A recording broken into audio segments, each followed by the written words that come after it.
Okay, hello Wembley. Hello, hello. Welcome to Play Expo Blackpool 2024. That's in. Who stayed over last night? Nice, isn't it? Okay, right. We've got an amazing panel. We've got an amazing panel. So, oh, by the way, I forgot to say, in our never-ending pursuit of improvement, this year we have a brand new projector. See, we're not playing games. We've got an amazing panel for you this morning. I know that's why we've got a packed crowd, but I want to tell you about some of the great panels that Play Expo have put on for you this year. So, at 1:30, join me with Jonathan Dunn, Ocean 8-bit music legend. He'll be here, that's 1:30. And then, celebrating 40 years of the Amstrad CPC. We've got the man who made it. We've got Roland Perry at 3 p.m. And then, oh, good. And then at 4:30, we've got a special talk with John and Brendan Romero. Oh, you're a good crowd. And then join us tomorrow. We've got Bullfrog and Lionhead legend Gary Carr will be here. Nice. Followed by at 2 o'clock Warren Davis, who's the creator of Cuboid. What an agenda we've got for you, eh? Come on! That's right. Okay, but before all that, A very good friend of mine is about to come out. I want a big reaction. When I saw him today, I gave him a big hug. We're such good friends. Ladies and gentlemen, to talk about his amazing new film project with some very special guests, please welcome Mr. Jason Bradbury!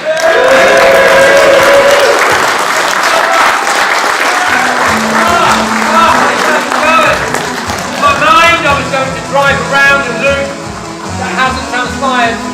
Keep it coming for Jason, everyone! Thank you so much. Hang on. If I chuck that out, are you going to clap? If I chuck this out, are you going to clap? Okay. There we go. Oh! Put your hand up if you're a size. You're not a size large. You're a size large. Okay. This is what you want, brother. This is what you want. It's going to ruin your hair, though. Is that alright? Look what happened to me. What's going on? Darling. There you go. What else have we got? Hands up if you're a medium. The problem is now I'm meeting eyes. If I don't send it to you, I get in trouble. What else have you got? More cats? One more. Big round of applause.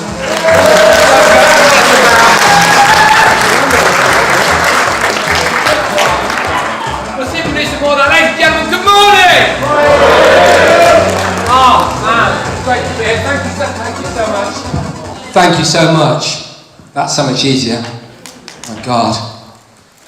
Okay, incredible to be here. What an amazing thing this is. Thank you so much for coming, because I'll be honest with you, when you organise these things, you never know if people are going to make the effort, to walk to the other side of the hotel.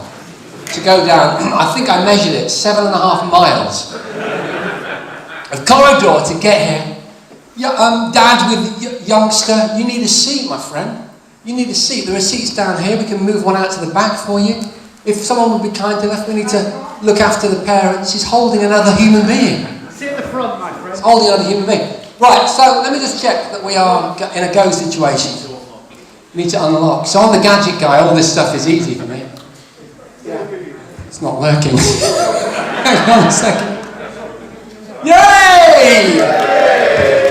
Okay, so at various points I'm going to remind you of this, like a used car salesman, that the QR code there will link you to the project that we're here to talk about. What we're going to do, because we've got some young people and that, and I just hate it when people go on and on and on for like an hour. We'll keep this nice and brief, half an hour, 40 minutes max. We'll do a Q&A at the end if you want, and then we can all, like one huge big tribe, like a gang from an 80s movie, we can all move through the halls, right, sneering at passers-by. And we'll go to our stand where you can have a look at the Sinclair C5. If you promise not to push the thing down on the top, which will snap, you can sit in it. You can see some more of the merch and all the rest of it. But it'll all make sense in a minute when I've told you about the project. But first of all, it is incumbent on me to introduce you. It's a rock gig. Expect feedback. Very rock and roll. Yeah, it's all about the panellists today. So we wanted to do something really special for you. That was what my amazing entrance on the Sinclair C5 was all about. In fact, a side mission. I was fortunate enough to be invited to the premiere of The Rubber Keyed Wonder. Hands up if you're aware of that project. I thought you might be. Look at that. Half the room puts their hand up. And it was at the IMAX. It was absolutely amazing. The biggest cinema screen in Britain. And anyway, what impressed me wasn't just the film, which was great, but I got to meet Sir Clive Sinclair's son. It was mega. So I've met Sir Clive, I've now met his son. I do feel like I'm part of the family. So yeah, the Sinclair C5, by the way, is pertinent to this project. Make sure that I mention that. But like I said, I want to mention first of all the panel that we've got. So joining us first on stage, please give a huge warm welcome to my co-writer of this movie, stand-up comedian and all-round lovely man. Give it up for Mr. Mark Felgate, ladies and gentlemen. Come on, Mark. Don't chip on that, my friend. Like that. Right, you can sit there. You can sit there. Yeah, wherever you like. So, yeah, Mark is going to be joining us at the stand, and Mark has done all kinds of cool things. But the thing that you'll want to know is that he was on Britain's Got Talent. Oh, no one saw it though. Yeah. Well, man, I was on Nickelodeon for 7 years presenting. On telly. What about that? Like I said, Britain's Got Talent. Okay. No. Great to have you with us, my friend. Also joining us on the panel, in the wings right now, about to come on, is one of the gentlemen of the retro gaming scene in the UK that I consider to be the most erudite, a true guru, a man that looks at the higher level of the retro gaming scene, produces some absolutely fantastic deep dive videos. You'll know him as Slopes, I know him as Daniel. Come on in, my friend. Good to see you, buddy. Is that a VHS t-shirt that you've got on there? It looks like a VHS logo from the 80s. I think it's a Scarface reference. Okay. The world is yours. Nice. Yeah. Okay, what a subtle movie reference from you. I would never have expected it. Okay, and now hopefully this next slide is going to work because, as you might have gathered from that slide, we have an extra special guest. Now, one of the things that I'm most excited about, that music should have started. No, it didn't work. Oh my God, please work. Yeah, it's there. We just need to turn it up. There we go. Whoops. Ladies and gentlemen, I can't believe I'm saying this, but this incredible movie project that you're going to hear all about in a minute, and I can see that some of you are excited because they've brought vinyl, is going to be collated by none other than Utah Saints. Joining us in person is my mate from school, your DJ from Utah Saints, 90s dance legends, DJ Tim! Love it! Let's just let this music soak up the vibes. Young people, this is what you need to be into, okay? Alright? You need to be pumping the air like an old school raver. There we go. That's the bit I was waiting for. Because I'm not a DJ, Tim, I mistimed the entrance. Okay, brilliant stuff. Right, there we go. That is our panel, ladies and gentlemen, and we will give over to whatever questions you've got in a moment. So I'll try and do this first bit for about, I don't know, 20 minutes, and then we'll do about 10 minutes Q&A. Right, that sounds right. I've not, in case it's not obvious, I've not prepared anything. I am obviously an ex-TV presenter, so I can only read auto cue. I actually don't have a brain. But don't worry, what I don't have an intellect, I make up for in vanity. All right, so we're okay. So, eh? Thank you. Yeah, I remember when I bought these glasses, I went into the opticians, I said, I'll have that pair, please. And he said, I'm sorry, sir, that's the shop window. Hey, right, so, hello kids, how you doing? Good to see you. Brought the fam. Big up to the fam. So what I think I'll do is just talk roughly for a few minutes about the project, and then I'll go through some visuals that sort of back up what we're doing. Otherwise, because some of you might not know anything about the project, and then I'll chat to you guys and all the rest of you and pass the mics around. So basically, what is CTRL AI Delete? Well, it's an independent movie. So I started off back in the day, 1989 it was, when I enrolled on the film and TV course at Bristol University. I didn't know it then, but my peers, my fellow students, were going to go on to do all kinds of amazing things. One of them was Simon Pegg. Wow. And on the other side was, and to be fair, Simon Pegg was in the year above. And then sat next to me, David Walliams. In Simon Pegg's class, Dominic Diamond. And so we started a comedy troupe. All of us started a comedy troupe. And we did it above the Dome restaurant in Clifton in Bristol where the uni was. And it was called David Icke and the Orphans of Jesus. And the compere was none other than Dominic Diamond. Me and David Williams had a double act called Bunsen Burner. He was David Bunce. Thank you.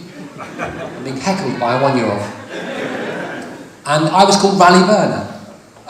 Bunsen Burner, and we did a double act. In fact, we carried on after uni. We went to the Comedy Store, we did Jongleurs and all the other big clubs in London. But at that time, we were running a club in Bristol once a week or once every 2 weeks. Dominic Diamond went and did an audition in London, came back, he said, I got the job. Of course, it was Games Master, which we must reference with regard to I have a golden joystick. You do? Tim has a golden joystick, ladies and gentlemen. But Jason's got it. Actually, I've got it, yeah. Yeah, about that. I should do a tweet about that, golden joystick, that's a good idea. Okay, so, So obviously, Simon Pegg went on. I'm trying to focus. Oh, bless you, young man. Oh, I remember those days. I'm going to blow your mind now. My daughter just went to university. That is insane. This child will go to university one day. It's an absolutely mind-blowing experience being a parent, isn't it? So what I'm trying to get at is that, you know, movie making, script writing, editing, movie narrative was in my blood. But if I'm honest, I'm going to be really honest now. I was too scared to give movies a go. Because Tim and I we weren't at the same school, but we lived in the same town. And oh, what's going on? I've got a scratchy sound.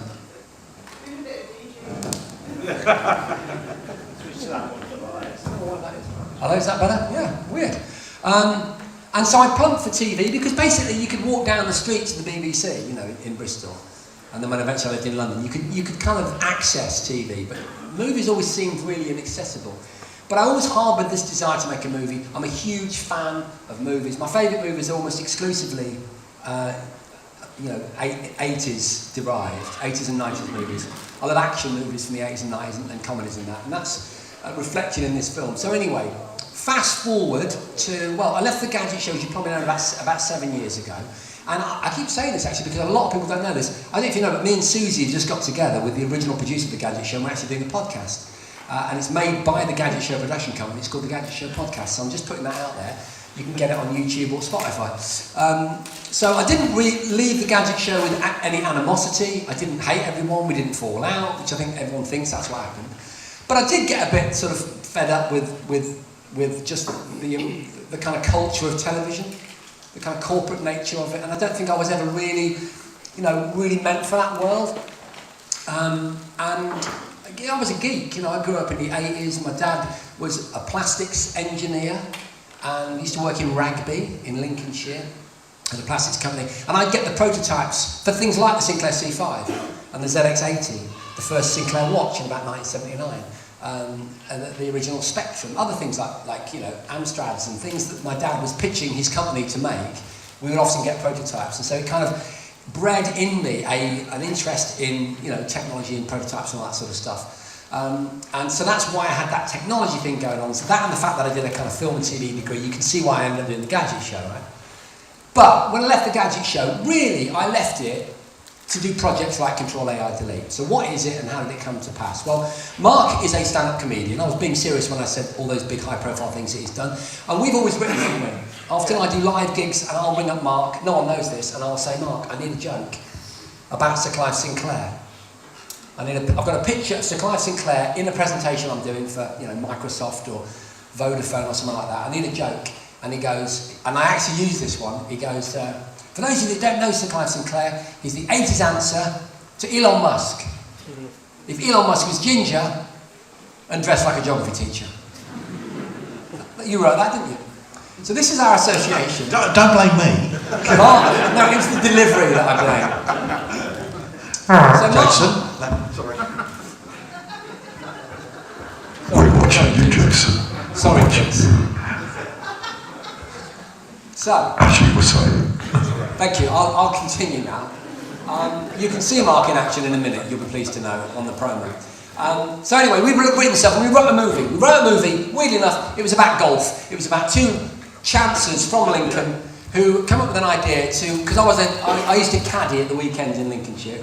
So did I. Yeah, we did, didn't we? That's what all the local kids in Woodall Spa in Lincolnshire used to do to earn pocket money, is be caddies at the local golf club. Anyway, 20 years later, Mark and I wrote a movie about that whole experience, about a bunch of chancers from Lincoln who enter a golf tournament because they've sponsored one of the holes. You can win a Bentley if you get a hole in one. They train a bird to catch a ball in mid-air and drop it in the hole. It's called pigeonhole. And no one was interested. We took it around all the production companies, because back then, 12 years ago, it probably was, wasn't it? 12 years ago, we wrote it over Skype, so that tells you how long ago it was. And we went to... video call. Yeah. That's what we did. Was it? Yeah. Just keep nudging each other. Yeah. Yeah. Line after line. We built this movie. We took it to companies like Working Title, where Simon Pegg had gone and done the Cornetto trilogy, and other production companies and that, but no one was interested, right? So then, here comes the sad bit. Marky Boy became quite ill, and so we won't go into details, but you were ill, and he was in hospital for several weeks, correct? Yeah. And this happened about 18 months ago. And I rang him up in the hospital ward a few times, and just to try and get him, you know, positive about the outcome of whatever was going on. I said, look, mate, when you are better, we're going to get together, we're going to write a new movie, and this time we're going to make sure this one gets made. And that was the opening of the adventure that is CTRL AI Delete. And the idea, and I mean this sincerely, I'm not PRing you, the idea for this movie came, the setting for the movie came to me. We created the movie together, but the setting was what I brought to the table, and it was here. It was not here last year, it was the year before, and I thought, I want to try and capture all of these amazing characters and all of this enthusiasm and this love for this nostalgia, for this incredible, effectively 2 decades of our lives, the 80s and 90s. And because I think it's got real narrative power, right? Then the AI thing happened, you know, with OpenAI dropping ChatGPT and Gemini and Grok and God knows what else. And I started to, we started to form a narrative. So, rather than me tell you what the movie is about, I'm going to let the promo do it so we can ride the thank you, you did such a great job. So hopefully this will work. Here we go. Hello, I'm Jason Bradbury, and I've got an incredible story that I need you to help us tell. While you might recognise me from the Gadget Show, what you might not know is that I've got a deep passion for film. A fascination with retro gaming and just about anything from the 80s and 90s. Since studying film and TV at university, I had a 20-year career in television, but I was always interested in trying to do something cinematic. Over the years, my writing partner and I dabbled with various screenplays, but recently we came up with a really special idea, something different, offbeat and timely. Introducing CTRL AI Delete, a new comedy feature film. I'm Mark Felgate, I'm a stand-up comic, actor and the other half of the writing team. I'm also a ventriloquist. Are you really? Yes I am. No way. This way. When the rollout of a new artificial intelligence goes wrong, the world descends into chaos. Nothing works. Planes fall out of the sky, stock markets and banks crash, there are blackouts, riots. It gets real!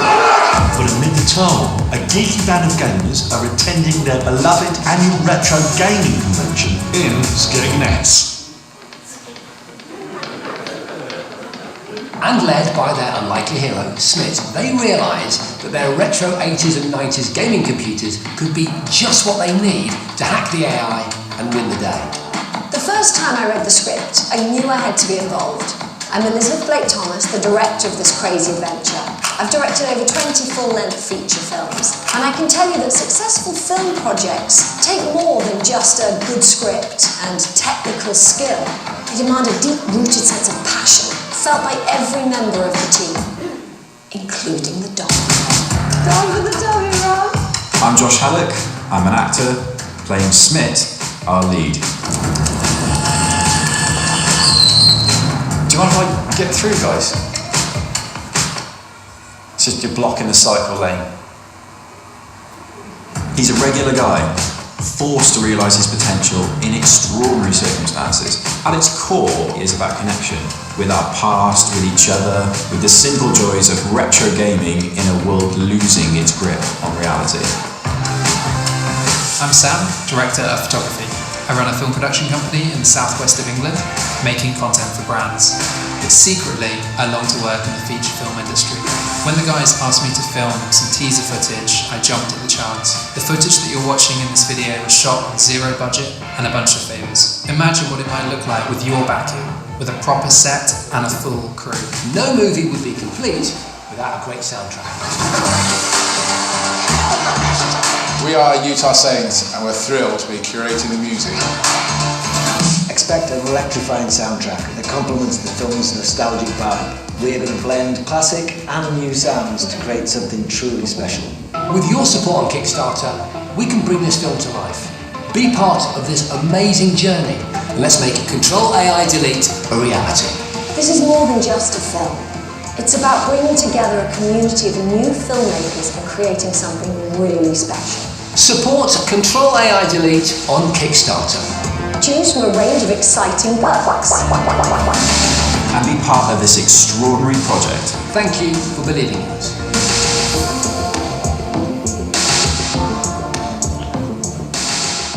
Okay. Wow. Thank you.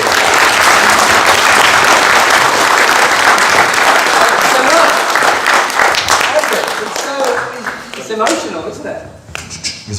Oh, is that not working? Yeah. So good gadgets, really good with the tech.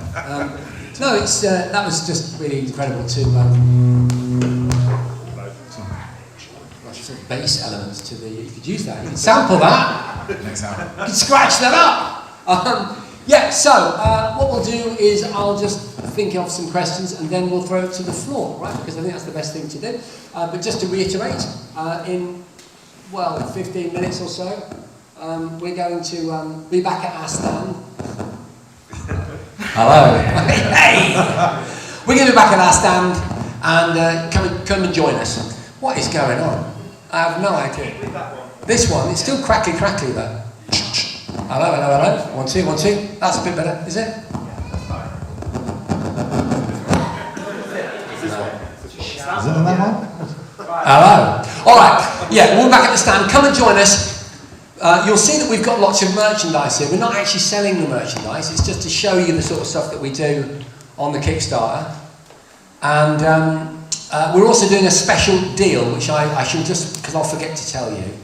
And that is that if you get the, if you go onto the Kickstarter today and you go for the 35 quid early bird Blu-ray, right, which is a Blu-ray plus 2 hours of behind the scenes footage plus a separate digital download, we will give you AI stole my job and all I got was this lousy mug for free. You'll also get it way before anyone else on the Kickstarter as a special Play Expo exclusive. Anyway, enough said. So first of all, Marky Boy, I'm going to come to you. Yeah, okay. What is it you think about this movie that you want to kind of communicate? What is the vibe that for this very distinguished audience is particularly pertinent, do you think? I think it's the fun of it, isn't it? Well, that's what we were excited about, writing the film. Getting that 80s vibe to a modern day film and using all the retro tech and everything. And the C5, yeah. Sinclair. There's a little chase scene, isn't there? Yeah, one of our characters, Smit, the main character of the movie, Smit, has got to get across Skeggy because, as I said in the promo, you know, it's riots in every major town and city across the world, right? Skeggy is no exception. And we just wanted a fun way of getting across, so, you know, Sinclair C5 was the way to go. Yeah. Hopefully no hard right turns or anything, or left turns. Because it can't do that. No, well, as I demonstrated, it's stuck. As long as they run straight, yeah. you're okay. Yeah, no, we're gonna have kind of like the road men. I think they're called, my son tells me they're called road men now. That's a bit sexist, isn't it? At an intersection, and they've got to get through. So that's what that scene. That was a kind of, you know, that's the only scene we could afford to do. But in reality, in the movie, there'll be 20 of those guys. There'll be things on fire. It will be a lot more, you know, populated. And then one of the other things that I would say is the use of anamorphics. We're using an anamorphic lens, and if you're familiar with that, you know, when you look at that very distinctive look of movies like Blade Runner and distinctly Die Hard, for example, they're shot on an anamorphic lens. I don't really understand why, but what it does is it stretches out everything it shoots in a very distorted way. Yeah.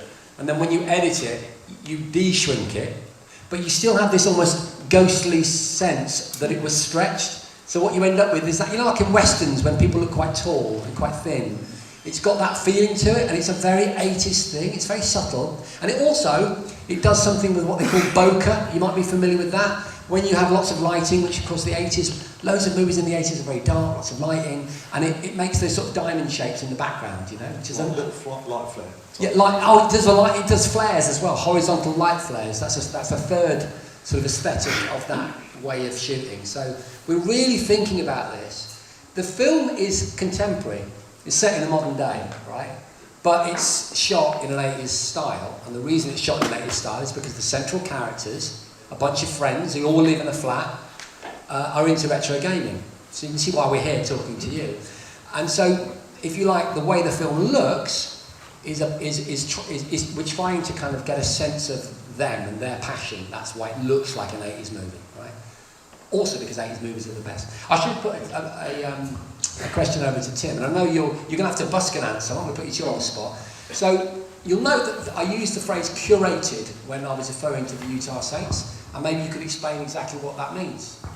Yeah, well, I think scoring a whole movie is a big job, and everything in this movie is about collaborating. So yeah, it will force me and Jazz have only had about 2 albums out since 1991, so we're pretty crap at finishing stuff. We just like start music and it just sits on the drive, and then someone says it needs to be done by Tuesday, and it'll be done by Tuesday. But if we don't get a deadline, then sometimes it doesn't get finished. So with this film project, it'd be cool because we will have deadlines to work to.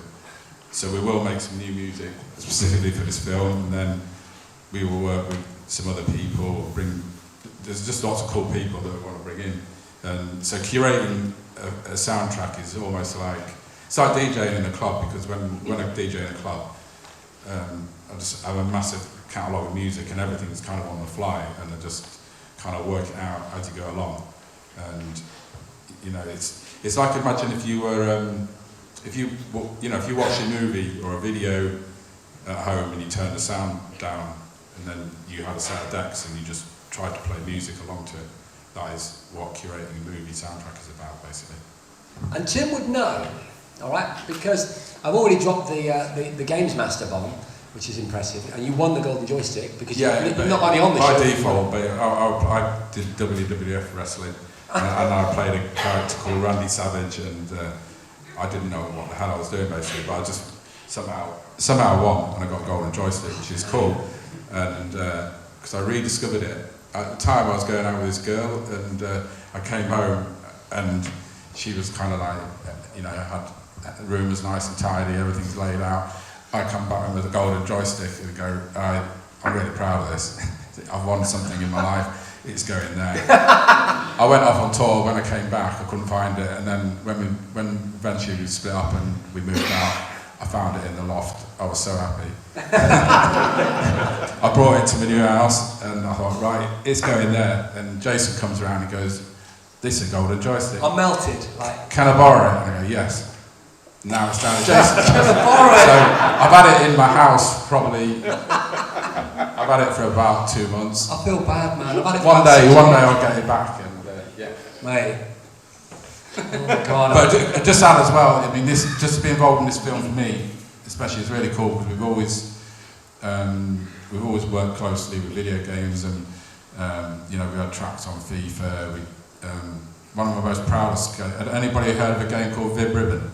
Yeah. So we had a track called Power to the Beats, which I was really proud of that because that track we got a Metallica sample cleared, and we also got Chuck D to do a vocal from Public Enemy. And well, that's in the game? Yeah. Is it? Yeah, so so if you go on, I need to get a copy of that as well. There you go, Power to the Beats. Cool. Hold that up again. I want to get a picture for Tim. Hold that up. I'm just thinking about it. Yeah, so that is it an expensive game? I've got the track at home, but I haven't got a big ribbon. So I need to try and get a copy of that. It's an expensive game now. Is it? Yeah, it's a rarity now. Right. Yeah. Sorry. Right. I've probably got somewhere. It's probably in the loft. I think I've got it. But yeah, just so we've always had a kind of close alignment with video games, and I've been a fan. I've known Jason.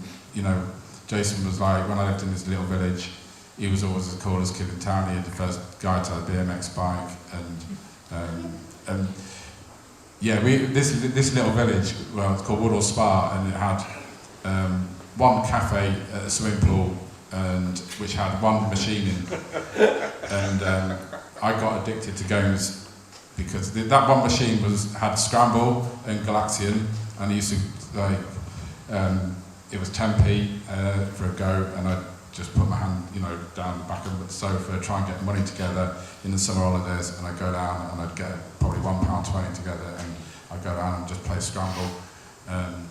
It was at a time when, all this stuff and the whole culture, I mean, it just, when Stranger Things came out, that reminded me so much of my youth and growing up with Jason.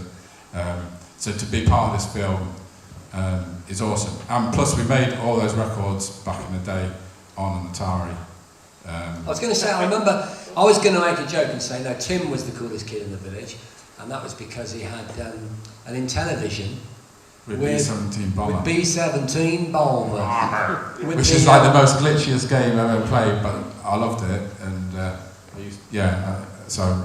I was going to say, your Atari was the next thing, and I just loved the Atari, because that was an exotic machine. I mean, I had my ZX Spectrum.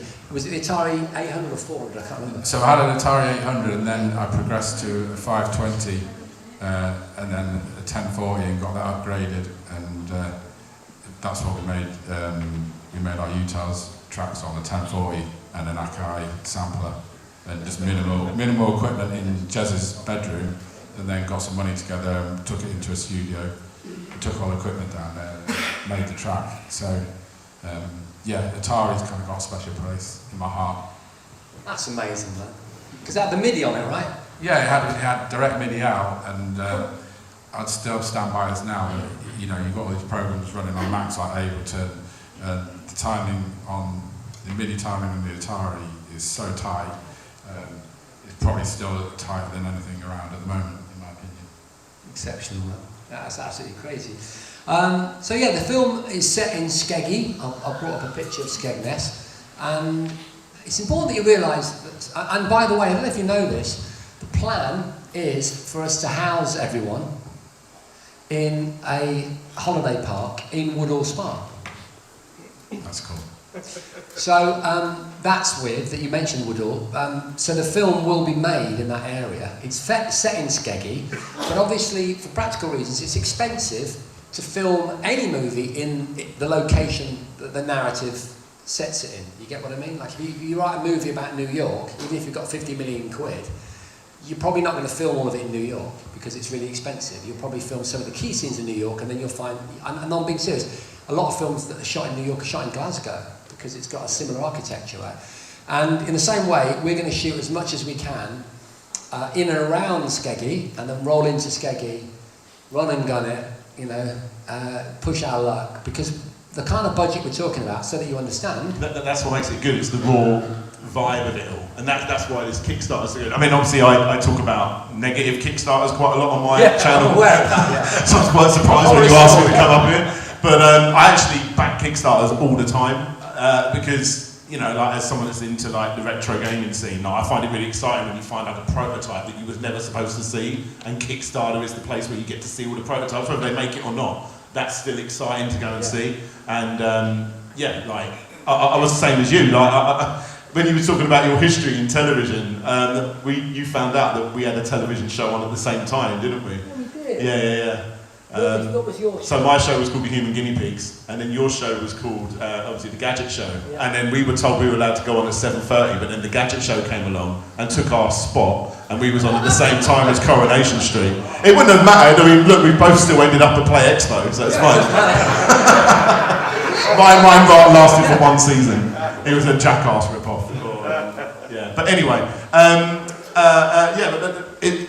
also, the show itself wasn't what we wanted it to be, because too many people get their thumbs in the pie and they all want to change it and stuff, and that's why Kickstarters, when done right, of course, are good.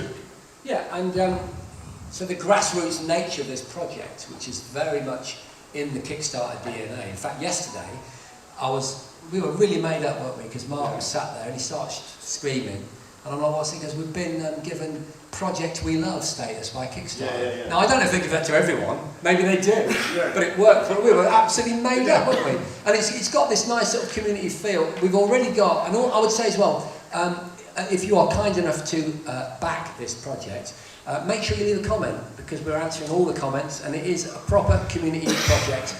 Kickstarter didn't know about this before. You didn't go to Kickstarter before you put it. See, that's the thing. Most people don't realise that projects we love are given because you go to Kickstarter and they're like, ooh, we know you. You're a famous person or you're a famous brand. The fact that you actually get it on your own, it's a big deal. I would have gone to them, but I know you could. Yeah. We know nothing really. No, it is a big deal. I know quite a lot about the behind the scenes of Kickstarter, and yeah, most of the time they're paid for. But if you've got them, we got it for free. Yeah, if you've got it, we got it through merit. And the grassroots nature of this is important, because I'm sure I won't have to explain to you that £50,000, which is our goal, is not a lot of money to make a feature-length film, especially when you see the cast and the crew, right? And these guys, Elizabeth is a bona fide film director, and she's only, I'd like to think she's interested in this project because the script blew her away, which is true. But the reason that we got in the door with Elizabeth is because our daughters went to school together, because she used to live in the UK, and then she said, I'm going to LA with my daughter, who was an actress. At the time, she was a young actress on CBeebies. She's now a 21-year-old Hollywood actress, not A-lister, but working actress. And she's going to be playing the female lead in that movie. Elizabeth, went and followed her dream, like Tim, a bit like all of us. And she is now a film director. And the last movie she did had Mickey Rourke in the cast. So she's the real deal. But none of us are getting paid. And it's important you know this. We're not paying ourselves. We're doing it all for free. Don't worry, we'll work something out. No, we are. We'll put in this. When Jason said, do you want to get involved? And I just said, yeah. It's like, it's not really about money. It's just getting it. God. It's, no, but it's not. It's just... I've heard this pitch before. No, we're just... everything, if you get the 50 grand, which I do think we will, because it's important to say you're up to 18, and I've never been involved in a Kickstarter thing before, so I don't know.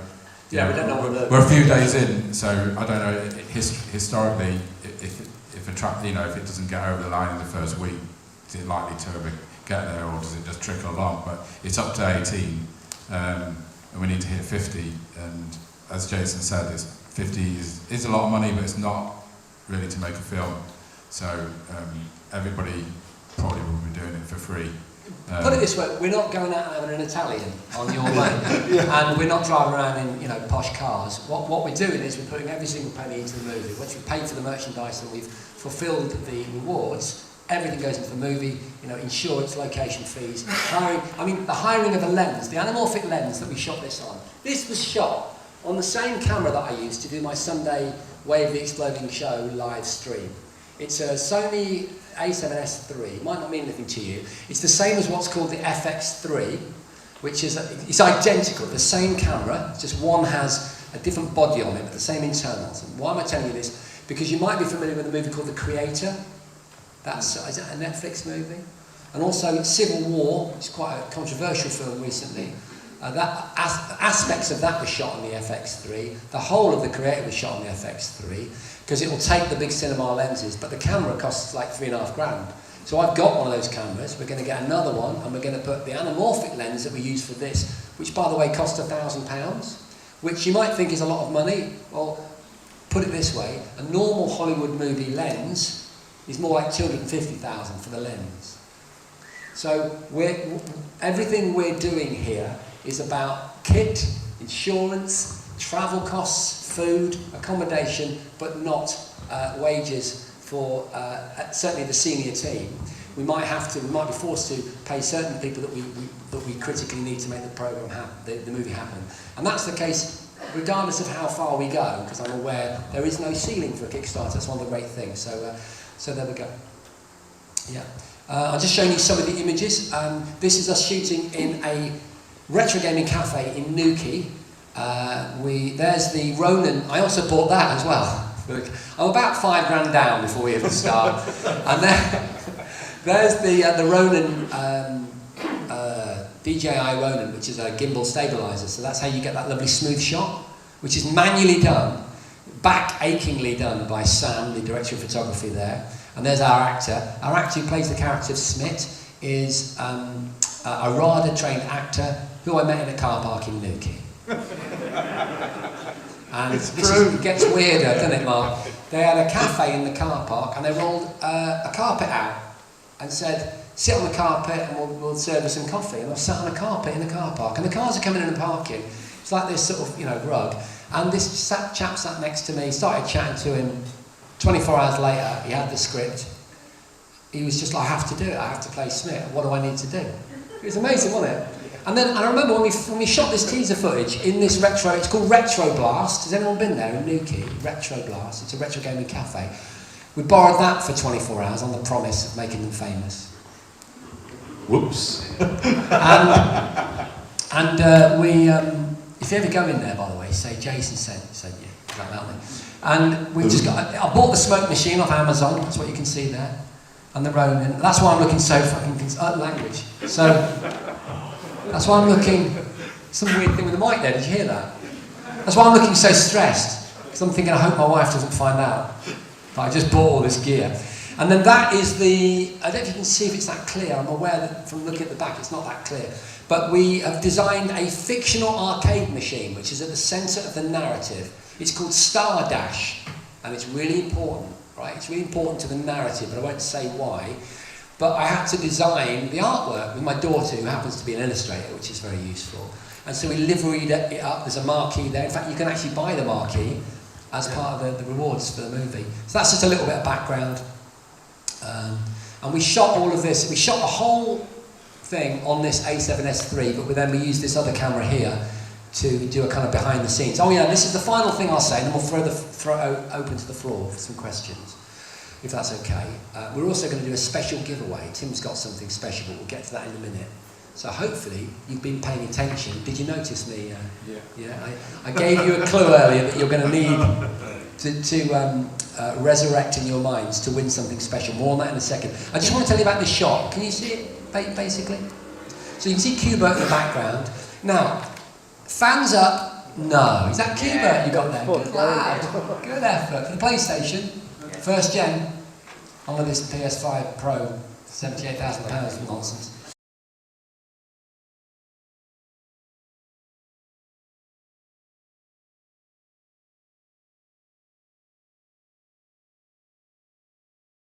Gone. And I run down to the camera. This really happened. By the way, nothing we're saying is made up. It's all horribly true. I am that skint, and this really happened. We ran down to the cafe, and that's me holding the glass. We tried it with me holding it, and then you can see the idea is that he's playing Star Dash like that, and you can see his face. That is a big feature of the Kickstarter visuals, CTRL-ALT-AI the website, which you should also check out. And of course the promo, it's that shot that we got from Stranger Things, that's how we did it. In the end, I left all the dust on it because it looked really good, it was like quite authentic. Otherwise you don't know it's there. And the refraction of light and stuff, that's what you get. But the fact that I was holding it, you could just see it was moving in shot. You never think about these things, do you? And so I clamped it onto a tripod and we did the shot and that's...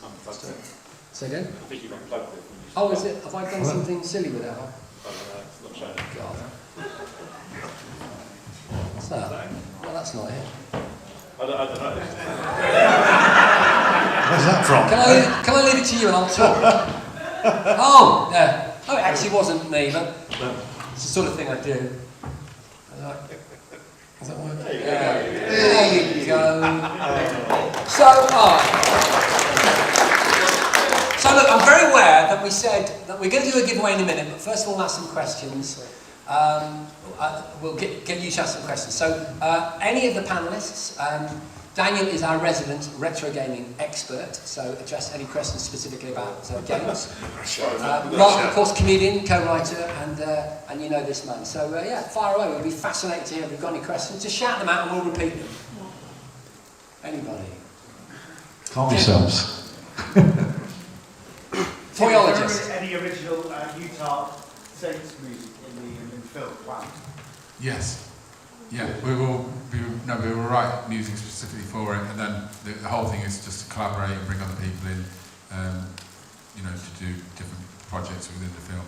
Because scoring the whole film, is quite a big thing. But we may end up doing 100% of it. I don't know, but we'll do new music. Yeah.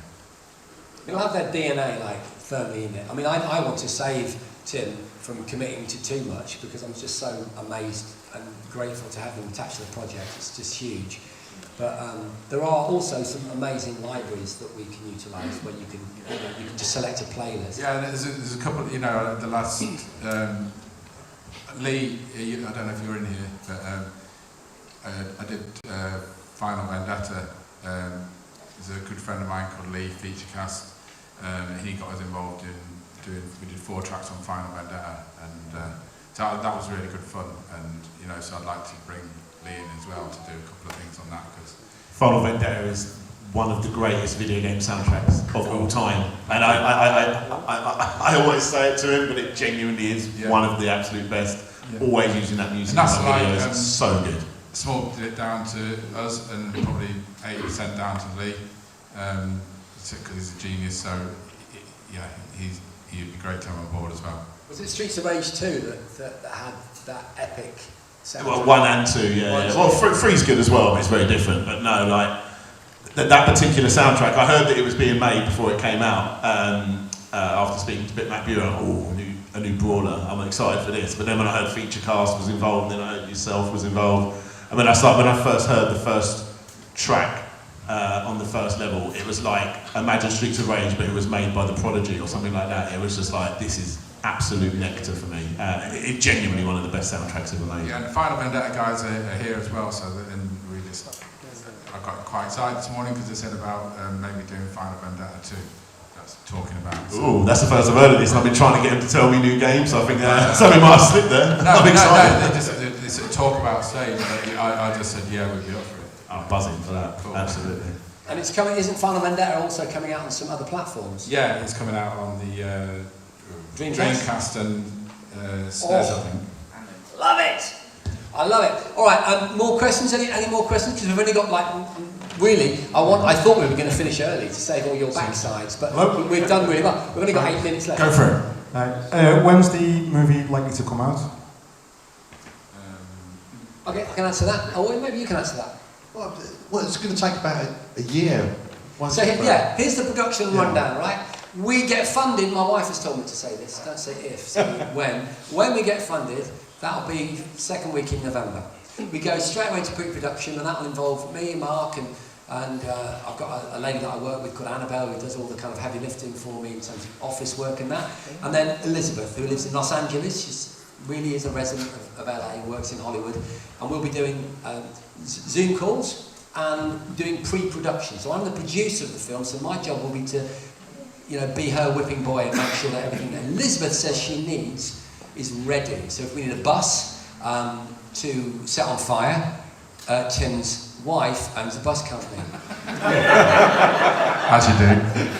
If we need some script elements done, then we talk to Mark. If we need to find locations, we go and scout them, and we start to get it all ready, because when you've only got £50,000 or whatever we end up with, it could be 150, it doesn't matter. In film terms, it's pocket money, right? And when you've got a small budget like that, pre-production is everything. You've got to absolutely nail it, so that when we're in a hangar in, near Spalding or wherever, and Elizabeth is shooting one scene, we've got the next 3 scenes lined up in the other corner and in the other building and outside. Do you get what I mean? That's how we need to do it. And we can't keep doing take after take after take. We talked about this because Mark is also playing the venue manager of the Expo Centre in Skegness, Ginger Morecambe. That's going to be Mark. Yeah. And so we were talking about how we can't run this like a kind of drama workshop. We've just got to nail it. I said to Elizabeth, how long do you think we have to do this, knowing full well that a lot of movies take 3 to 4 to 5 months to shoot, yeah? You won't believe what she said. I'll tell you, I don't think it's possible, but she said this. 10 days. I know, she said that. I still need to know that we can do 14 days, because it scares the hell out of me. And 90 minutes plus shot in 10 days. It's absolutely, it's insane. But anyway, it's going to be crazy. What? I don't know why I was answering that. But how long is it going to be? Pre-production, shoot possibly March, end of March, beginning of April. Last week in March, first couple of weeks or whatever in April. Edit for 3 months. Festivals, because apparently you can't go to festivals with a movie if you've given all the backers the movie. It's not done, apparently. It's not de rigueur. No, yeah, you don't do that. Yeah. It sucks as a backer. Most people don't realise that if you're a backer, you're still not going to be getting it before previews and whatever else. And that's across all media, unfortunately. Yeah, because what we want to try and do, obviously, is beyond the Kickstarter, is hopefully sell it to a distributor so that lots of other people can see it all over the world, right? And to do that, you need to do the festival circuit. Yeah, and also it makes sense that, like, if you're trying to sell a movie, if it's already out there to a couple of hundred or 1,000 people, pretty much everyone already has it anyway. No one's going to pick it up and properly distribute it. So that's the way that we work. And then, so I reckon, I've said September in the Kickstarter, but it does very clearly state that there's no way of guaranteeing that. So September, October 2025, it'll be in your hands. But there might be a way for us to get other merch to you earlier, and the reason for that is, again, because of the community-friendly, family way we're doing this. My mate Paul, also from Lincoln, is the guy who's made all of this merch. And he did this, honestly, he did it through the night. What time did he come to our hotel in Lincoln yesterday? It was like 7:30 in the morning. We were looking out at midnight from his house, weren't we? Yeah. He even offered for us to stay with him, which is a bit weird. And basically, that's what we're talking about. It's proper cottage industry stuff, but it means that I'm not going to promise you this, and people involved in the project are staring at me saying, "Shut up, Jace." But we'll do our best to get whatever we can get out to you as soon as possible, right? Because I know that waiting for a year for something that you've backed can be quite difficult. One more question, and then we'll do the giveaway. Oh yeah. So without giving the end of the story away, what is it about retro gaming that makes it particularly effective against AI? That is such a good question. So the director, Elizabeth, I would give it to Mark, but this is an area that I was responsible for. The director, Elizabeth, did have a thing. I tell you, you're probably aware, being a sort of, and I mean this with, I mean this with all the love it's meant, a room full of geeks. I defined geeks actually at that event, the Rubber Key Wonder at IMAX, and I said it occurs to me because I was really moved. I actually had a tear watching Rubber Key Wonder because it reminded me so much of my dad and that period of all of our lives when our parents, spent the money they couldn't afford to buy us all that first generation of computers. And I said, I know what a geek is, it's taught me something. A geek is someone that feels emotion around technology or popular culture, and that's the difference. That's what we share, right? And I've actually forgotten what your question was. and that emotion and that love, which we've all got for retro games, that feeling that I get, that you've got this morning, people have come up to me, and they're grown men and women making really weird noises around this Sinclair C5, and cooing and looking down and stroking it, right? And that feeling, the guy saw my Vectrex, and he couldn't believe I'd let him play on the Vectrex. We've got a Vectrex on the stand. And that just incredible thing, like that notion that the reason that you let me borrow your golden joystick is because you knew what it meant to me, right? Yeah. And obviously it means a lot to you, but I was particularly taken. I wanted that. Yeah. We will organise that. It's about that. And if you can think, if you want to make an underdog story, right, which are the best stories, right, and you want to see an ordinary person that you can really relate to triumph, right, it's so much easier if you can instantly attach to them emotionally because of a shared interest in what makes them passionate. Do you get what I mean? So that's the role that the games have, right? There's a quote on the website, I wish I could remember it, but I can't. It's a quote that one of our characters called Psy, spelled P-S-Y, he's an IT specialist, an IT services specialist, and he's pivotal to the hacker component. That's what enables us to hack the AI, right? He's able to hack the AI because of his knowledge, right? His understanding of that technology is what makes it believable. I was saying that Elizabeth got back to us and she said, it's great, but the script is too long, it needed to be 90 pages. Was that 90 pages, wasn't it? And the reason it was so long was because I'd spent so much time convincing, well, myself, but ultimately you lot, how you could get a ZX Spectrum to hack an AI. The simple answer to your question is this. They don't have enough memory for the denial of service attack that comes back at them to have any effect. That's the simple answer. And with that, we're going to do a quick giveaway, ladies and gentlemen, but it's not small by any means. It's a huge thing. Just tell us of a project you're involved with right now, so it makes sense to people, Tim. Okay, so I only got this the other day. This is our first album, which came out in 1993, and it only came out on a single vinyl thing. So we've repressed it on like double vinyl, and there's some extra mixes on it and some rarities that didn't come out. And the record company are really tight because they sent me 4. I gave 1 away to my mate, and I've got 3 left, and so I'm going to give 1 away and then keep 2 for myself. And yeah, so basically we're going to do a question for this, and it's worth having a go at this because even if you don't like the record, you just probably want to sit on it for a few years, put it on Discogs, and it'll pay for your weekend hotel. It's lovely. It's a lovely hotel. So yeah. So the question is? Yeah, it's a bit like a comprehension thing, this, because Jason has mentioned it about 4 times. 4 times? 4 times, I reckon. So the question is... Hang on, before we ask, I need to make sure that there's a way of us finding the person. So if you know the answer to what Tim's about to ask, put your hand up. I will then throw a cat, and whoever with their hand up, that cat lands nearest will be the person I give first opportunity to answer. If they get it right, then they win. Does that make sense? Okay, very convoluted process. Right, Tim. So the question is... Yeah, cat. Yeah. The question is, who... Really simple this, because Jason has done it 4 times. Who is the main character in the film? Right, okay, so we've got, don't say anything, guys, because you might give it away, right? I'm going to throw it blindly. It's near that man there. That man with a burger on his chest. Green. So the question was, the lead character in Control AI Delete, what's the character's name? Spid.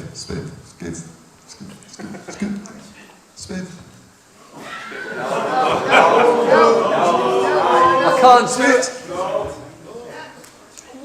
So difficult. I can't do it again. I feel bad. I'll do it. How about you keep the cat, and we'll ask someone who can, because it wasn't right, and I've got to be fair. You're a gentleman. I'll tell you what I'm going to do. I'll tell you what I'm going to do. Right, as a consolation prize for you, sir.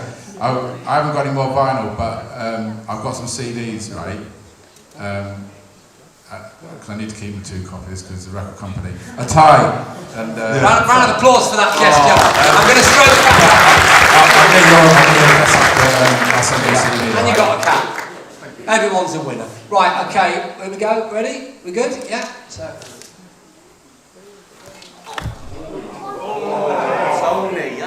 Sorry, I did try, in my mind it's going all the way to the back.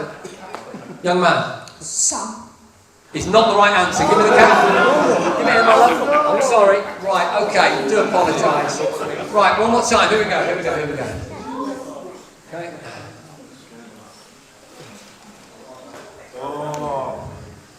Smith. Is the right answer, ladies and gentlemen. No, it wasn't the most perfect. I'm sorry about putting it back. I did try, but I just didn't want to smack someone in the face. Okay, absolutely incredible. What's your name? It's Marie. Marie? Anne-Marie. Round of applause for Anne-Marie. Round of applause for DJ Tim.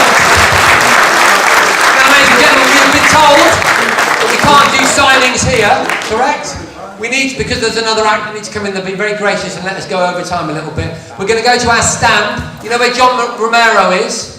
We're right next door to John Romero. Please come by, grab the QR code. We'll tell you, answer all your questions, and we'll do some signings. Thank you so much, ladies and gentlemen. Ladies and gentlemen, one more time for this panel, and Control AI Delete is now live on Kickstarter. Come back at 1:30. We've got Ocean 8-bit music legend Jonathan Dunn will be here. Then join us again at 3 p.m. celebrating 40 years of the Amstrad CPC. We can't believe it, we've got Roland Perry. That's all to come today at Play Expo Blackpool.